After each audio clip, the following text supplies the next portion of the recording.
우리 인류 역사를 돌아보면 하느님 없이 또한 스스로 이 세상에 왕이 되려고 하는 사람들이 참 많이 있었습니다. 우리는 그들을 독재자라 부릅니다.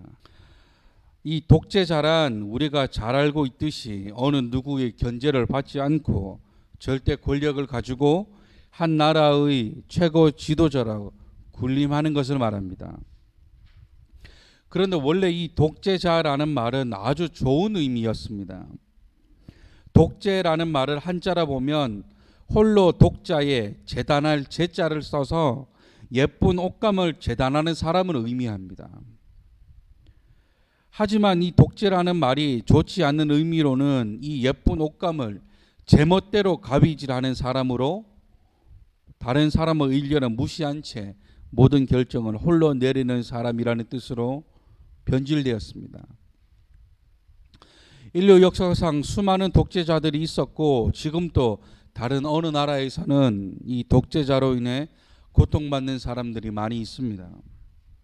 가장 대표적인 독재자라고 한다면 세계 전쟁을 일으킨 히틀러가 있겠죠. 이 히틀러는 1889년 오스트리아라는 나라에서 태어나 1934년에 독일의 총통이 됩니다. 그리고는 1939년 이웃 나라인 폴란드를 침공함으로 세계 전쟁을 일으킵니다. 이 전쟁으로 인해 유대인을 무려 600만 명이나 학살했으며 수천 명이 죽거나 다치게 됩니다. 아마 인류가 살아있는 한 이 히틀러라는 이름은 절대 잊히지 않을 겁니다. 그런데 히틀러는 절대 다른 사람의 말을 듣지 않았다고 합니다. 심지어 어느 부하의 긴급한 보고에도 불구하고 이 보고를 무시하고 무리하게 공격해서 자신의 군대가 전멸하기도 했었다고 합니다. 하지만 여전히 그는 다른 사람의 말을 듣지 않았습니다. 그런 그도 나중에는 독일이 패배할 것을 예상하고 스스로 목숨을 끊었습니다. 그리고 또 한 사람을 뽑으라고 한다면 아마도 중국의 진시황이 아닐까 싶습니다. 그는 13살의 어린 나이에 황제가 되었고 중국 역사상 최초로 전국을 통일한 사람입니다. 이 진시황이 태어났을 때 중국이라는 나라는 6개 나라로 갈라져 있었습니다. 이 6개의 나라를 이 진나라의 진시황이 통일한 것이죠. 그로 인해 그는 엄청난 권력자가 되었고 온 나라의 절대자가 됩니다. 하지만 우리가 잘 알고 있듯이 그는 욕심이 아주 많은 사람이기도 합니다. 그래서 그는 자신의 권력을 더 오래 유지하고자 불로장생을 생각합니다. 이 불로장생이라는 말은 아니 불 늙을로 길장 날생입니다. 늙지 않고 오래 사는 것을 불로장생이라고 합니다. 영원히 죽지 않는 것이 아니라. 그래서 자신의 신하들을 시켜 온 나라에서 불로장생할 수 있는 것들을 구해오라고 명령합니다. 하지만 영원히 살 수 있게 할 수는 없었기 때문에 그는 불과 50살이라는 나이에 죽음을 맞이합니다. 그러네 그의 나라였던 진나라도 전국을 통일한 지 11년 만에 나라가 무너지게 됩니다. 이뿐만이 아니라 인류 역사에 수많은 사람들이 스스로 왕이 되고 스스로 신이 되려고 했던 사람들이 많이 있습니다. 성경에서도 그런 인물을 찾아볼 수 있습니다. 우리가 잘 알고 있는 애굽의 바로 왕입니다. 아시겠지만 이 바로는 왕의 이름이 아니라 애굽 사람들이 부르던 왕의 호칭입니다. 옛날 사람들은 왕의 이름을 함부로 부를 수 없었기 때문에 그 이름을 대신할 호나 칭호를 사용했습니다. 예를 들어 그런 것이죠. 우리가 잘 알고 있는 세종대왕도 원래 이름은 세종이 아닙니다. 죽고 난 뒤에 붙여진 그의 호가 세종인 것이죠. 원래 그의 이름은 이도입니다.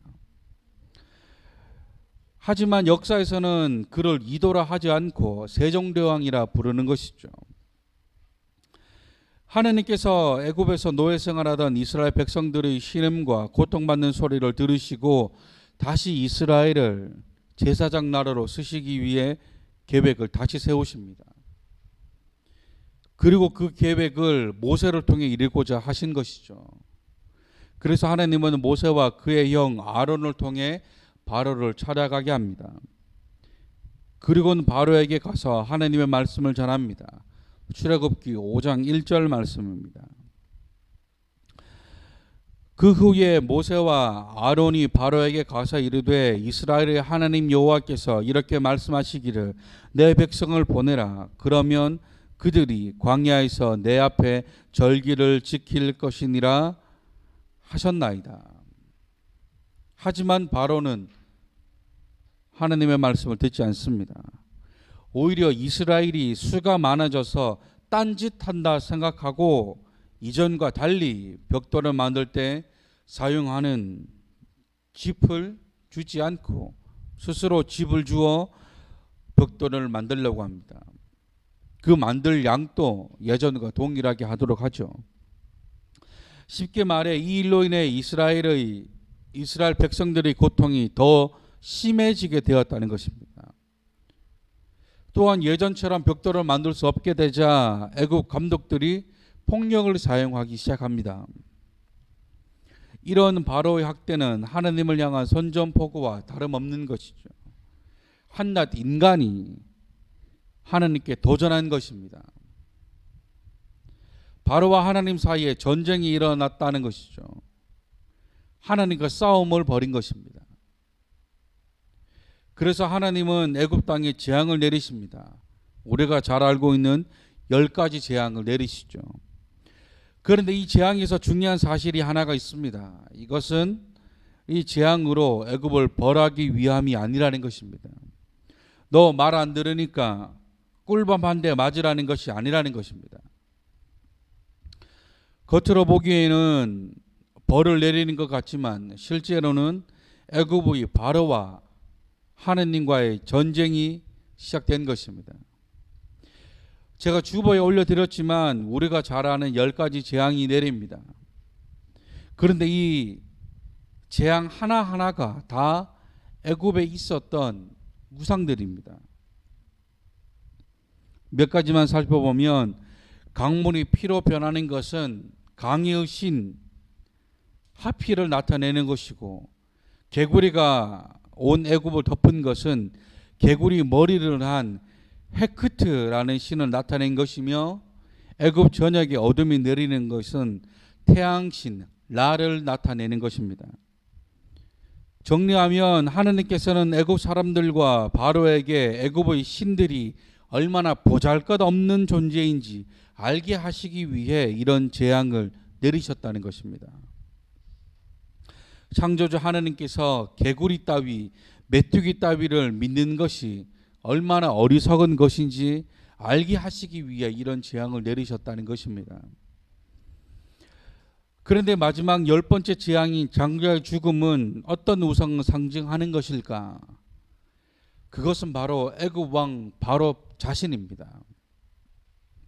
바로라는 칭호는 신들의 신이라 불리는 아문의 아들이라는 뜻입니다. 또한 나중에는 태양신 라와 합쳐서 아문 라의 아들이 됩니다. 다시 말해 바로 자신이 살아있는 신이었다는 것이죠. 하나님께서는 이 재앙을 통해 애굽을 심판하거나 보복하기 위함이 아니라 하나님을 알게 하려고 재앙을 내리셨다는 것입니다. 출애굽기 8장의 8일을 통해 이 땅에서 하나님이 하나님이라는 사실을 알게 하시기 위함이라 말씀하시고, 출애굽기 9장의 수많은 재앙을 통해 온 천하에 나와 같은 자가 없음을 알게 하시기 위함이라 말씀하시며, 오늘 본문 말씀인 우박을 통해 세상이 하나님께 속한 줄 알게 하시기 위함이라 말씀합니다. 이런 재앙들이 계속되면서 이스라엘 사람들은 당연히 하나님을 알게 됩니다. 그런데 놀라운 것은 애굽인들까지도 하나님을 인정하기 시작했다라는 것입니다. 출애굽기 9장 20절과 21절 말씀입니다. 우리 다 같이 읽겠습니다. 시작. 바로의 신하 중에 여호와의 말씀을 두려워하는 자는 그 종들과 가축을 집으로 피하여 들였으나 여호와의 말씀을 마음에 두지 아니하는 사람은 그의 종들과 가축을 들에 그대로 두었더라. 아멘. 바로의 신하 중에서도 이제는 바로가 아닌 하나님을 두려워하기 시작했다라는 것입니다. 심지어 이스라엘 백성들이 출애굽할 때 함께 나온 애굽인들도 있었습니다. 출애굽기 12장 말씀에 이스라엘 자손이 출애굽을 할 때 장정만 60만이라 기록하고 난 뒤에 수많은 잡족과 양과 소와 심이 많은 가축이 그들과 함께 하였다고 말씀합니다. 이 수많은 잡족, 이스라엘 백성이 아닌 애굽인들을 말씀하는 것이죠.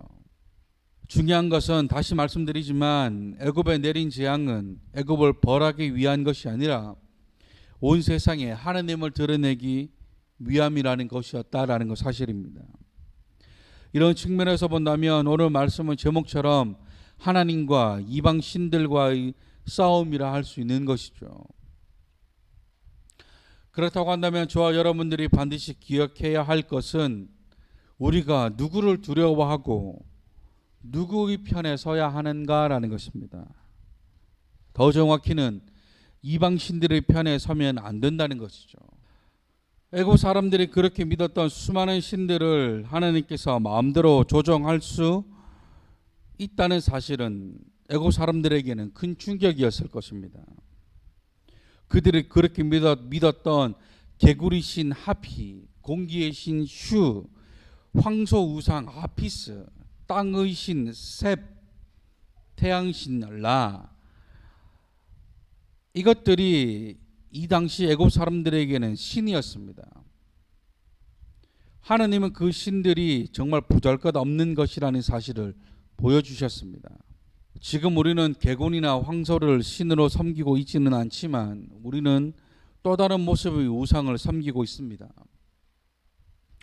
제가 요즘 보는 드라마를 보니까 한편으로는 이게 드라마니까 조금 과장된 부분들이 있지 않나 그런 생각이 들기도 합니다만 그런 모습들이 우리 삶 가운데 있기 때문에 시청률이 높게 나오고 많은 사람들이 공감하고 있지 않을까라는 생각도 하게 됩니다. 어제 제가 드라마를 보니까 수많은 이 시대의 우상들이 등장하더라고요. 성공이라는 우상, 권력이라는 우상, 욕망이라는 우상, 자녀 사랑이라는 욕망, 개곤이나 황소처럼 눈에 보이는 형상의 우상이 아니라 눈에 보이지는 않지만 수많은 우상들이 또한 이런 우상들이 우리에게 더 강력하게 다가오는 것 같습니다. 나 자신의 성공을 위해 다른 사람의 행복을 무너뜨리는 것, 수많은 거짓말, 돈이라면 무엇이든지 할 수 있다는 물질 만능주의, 하나님이 아닌 하나님의 자리에 앉아 있는 것들이 너무 많은 겁니다. 이런 의미에서 우리의 삶을 보면 우리는 날마다 하나님과 싸움을 하고 있습니다. 이렇게 하면 안 된다는 것을 알지만 우리는 나도 모르게 수많은 우상들을 하나님의 자리에 올려놓고 있다는 것이죠. 하나님께서 애굽의 수많은 우상들을 통해 이것들이 얼마나 보잘것없는지 보여주신 것을 통해 하나님의 자리에 이런 우상들을 올려놓는 것이 얼마나 보잘것없는지 우리에게 보여주시고 있다라는 것입니다. 바라는 것은 오늘 이 말씀을 통해 하나님의 편에 서시는 저와 여러분들이 되셨으면 좋겠습니다. 다시 한번 말씀드리지만 이기는 편이 내 편입니다. 하나님과 우상의 싸움에서 이기는 편은 하나님입니다. 하나님 편에 서시는 저와 여러분들이 되시기를 주님의 이름으로 축원합니다.